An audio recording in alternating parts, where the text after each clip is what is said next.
நம்ம இன்றைக்கி அன்னலட்சுமி கிச்சனில் தாபா ஸ்டைல் பச்சை பட்டாணி குருமா, அதாவது பீஸ் குருமா எப்படி செய்கிறாங்கிறத பார்க்கலாம். நான் பச்சை பட்டாணியே இதில் ஒரு 3/4 கப் எடுத்திருக்கேன். இதில் நைட் ஃபுல்லும் நல்லா ஊற வச்சு இப்போ நான் வேக வச்சு எடுத்துட்டேன்.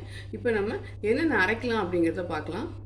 மிக்ஸி ஜாரில் நான் இந்த பட்டாணிக்கு அளவாக ஒரு தக்காளி எடுத்திருக்கேன், ஒரு பெரிய வெங்காயம். காரத்துக்கு நம்ம மிளகா மல்லித்தூள் போட போகிறோம், இருந்தாலும் நான் ஒரு 2 பச்சை மிளகா போட்டிருக்கேன். இஞ்சி பூண்டு, தேங்காய். இதை ஃபஸ்ட்டு நம்ம நல்லா ஃபைன் பேஸ்ட்டாக தண்ணி ஊற்றி அரைச்சி எடுத்துகிட்டு வந்துடலாம். தேங்காய், தக்காளி, பச்சை மிளகா, இஞ்சி பூண்டு இது எல்லாத்தையுமே நான் நல்லா ஃபைனாக தண்ணி விட்டு பேஸ்ட்டாக அரைச்சி எடுத்து வச்சுக்கிட்டேன். இப்போ கடாயில் எண்ணெய் விட்டுருக்கேன். இதை பார்த்தீங்கன்னா நான் ஒரு பிரிஞ்சி இலை சின்னதாக கட் பண்ணி போடுறேன். கிராம்பு 2 கிராம்பு, ஏலக்காவை கிள்ளி பிரித்து போடுங்க, எனக்கு தெரிக்கும். அடுத்து பட்டையை நான் இது மாதிரி பொருசாக கட் பண்ணி போடுறேன். கொஞ்சம் நல்ல வாசம் வரட்டும். வாசம் வர நேரத்தில் நம்ம இப்போ அரைச்சி வச்சுருக்கிற இந்த பேஸ்ட்டை இதில் போட்டுடலாம். இது எல்லாமே நம்ம பச்சையாக போட்டிருக்கோம். அது இப்போ நம்ம இது எல்லாத்தையுமே இதில் போட்டுறோம்.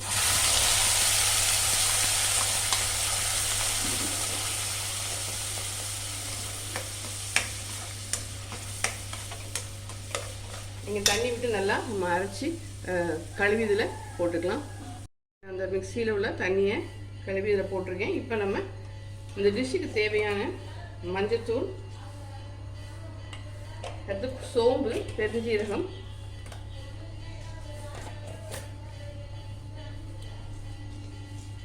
கொஞ்சம் போட்டுக்கலாம். அடுத்து சீரகம், நார்த் இந்தியன் டிஷ்ஷில் சீரகம் இருக்கும் எப்பயுமே, ஸோ அது பொடிச்சதை நான் போடுறேன். அடுத்து கரம் மசாலா பவுடர்,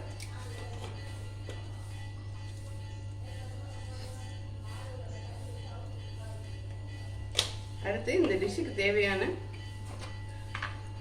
மிளகாத்தூள் ஆல்ரெடி நான் பச்சை மிளகாய் நான் போட்டிருக்கேன், அதனால் நீங்கள் காரம் பார்த்து போட்டுக்கோங்க. எங்கள் வீட்டில் பெரியவங்கனால நான் கொஞ்சம் கூட போட்டிருக்கேன். அடுத்து மல்லித்தூள், அவ்வளோதான். இப்போ இது எல்லாத்தையுமே நல்லா மிக்ஸ் பண்ணி விட்டுருவோம்.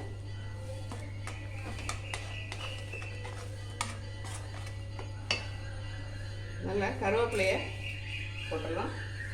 போட்டுட்டு இந்த டிஷ்ஷுக்கு தேவையான உப்பையும் போட்டு இதை நல்லா கொதிக்க விட்டுடலாம், எண்ணெய் பிரிஞ்சு வர வரைக்கும்.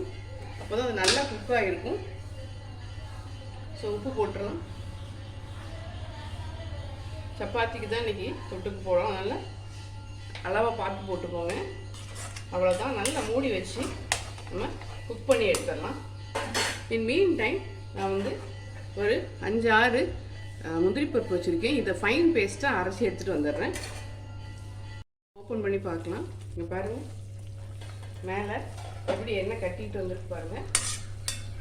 இன்னும் கூட கொஞ்சம் பச்சை ஸ்மெல் இருக்கும். பட் இந்த டைமில் நம்ம இந்த வேக வச்சுருக்கிற பச்சை பட்டாணியை போட்டுடலாம். போட்டுட்டு இது ரெண்டும் சேர்ந்து ஜெல் ஆகணும். அதனால் இது நல்லா கொதிக்கட்டும். நீங்கள் இந்த தடவை நம்ம எப்படி இருந்தாலும் முந்திரி பருப்பு அரைச்சி நான் வச்சுருக்கேன், முந்திரி பருப்பு பேஸ்ட்டு அரைச்சி வச்சுருக்கேன். நம்ம இது கொஞ்சம் தண்ணி விட்டு இன்னும் கொஞ்சம் கூட சாப்பிட்ற பதத்துக்கு மாற்றிக்கலாம். இப்போ நல்லா சேர்ந்து ஜெல் ஆகட்டும். அதுக்கப்புறம் நம்ம கடைசியாக தான் முந்திரி பருப்பு போடணும். அது ஒரு கொதி வந்தோடனே இறக்கிற போகிறோம். திரும்ப அது குக் ஆகட்டும். நல்லா உப்பெல்லாம் இப்போ செக் பண்ணிக்கலாம். நம்ம ஓப்பன் பண்ணி பார்க்கலாம். பாருங்கள், நல்லா கொதிச்சிருச்சு. அடுப்பு கம்மி பண்ணிக்கோங்க. நல்லா எண்ணெய் கட்டிட்டு பாருங்கள். நல்லா ஜெல்லாகிடுச்சு பாருங்கள். அந்த க்ரீன் பீஸும் குருமாவும் நல்லா இப்போ ஜெல்லாகிடுச்சு. இப்போ சுத்தமாக பச்சை ஸ்மெல்லே இல்லை. இந்த டைமில் நம்ம அதை அரைச்சி வச்சுருக்கிற இந்த முந்திரி பேஸ்ட்டு அவசியம் போடணும். ஏன்னா அப்போ தான் ஒரு ரிச்னஸ் கொடுக்கும், டேஸ்ட்டும் கொஞ்சம் நல்லாயிருக்கும். நீங்கள் இது கொஞ்சம் வெந்நீரில் ஊற வச்சு அரைச்சி போட்டிங்கன்னா கூட ஃபைன் பேஸ்ட்டாக இருக்கும். அது திடீர் பிளான் பண்ணுறதுனால பண்ணிங்கன்னா கொஞ்சம் இப்படி தண்ணியாக அரைச்சி தான் ஊற்றுற மாதிரி இருக்கும். கலர் பாருங்கள் எவ்வளோ அழகாக இருக்குன்னு. இதோட சேர்ந்து ஒரு கொதி வரட்டும். நம்ம இந்த டைம்லேயே மல்லித்தலையை போட்டலாம். ஒரு dhaba style green peas kurma ரெடியாக இருக்குது. ட்ரை பண்ணி பாருங்கள், நல்லா ஆசமாக இருக்கும், ரிச்சாக இருக்கும் சாப்பிட்றதுக்கு. லஞ்சுக்கு தான் இன்றைக்கி நான் கொடுத்து விட போகிறேன், பிரேக்ஃபாஸ்ட்டும் லஞ்சும். ஈவன் சாதம் கொஞ்சோண்டு கொடுத்து விட்டிங்கன்னா கூட இது வச்சு சாப்பிட்டா நல்லாயிருக்கும். இன்னொரு ஒரு சூப்பரான வீடியோவில் மீட் பண்ணலாம். மறக்காமல் சேனலை லைக் பண்ணுங்கள், ஷேர் பண்ணுங்கள், சப்ஸ்கிரைப் பண்ணுங்கள். தேங்க்யூ.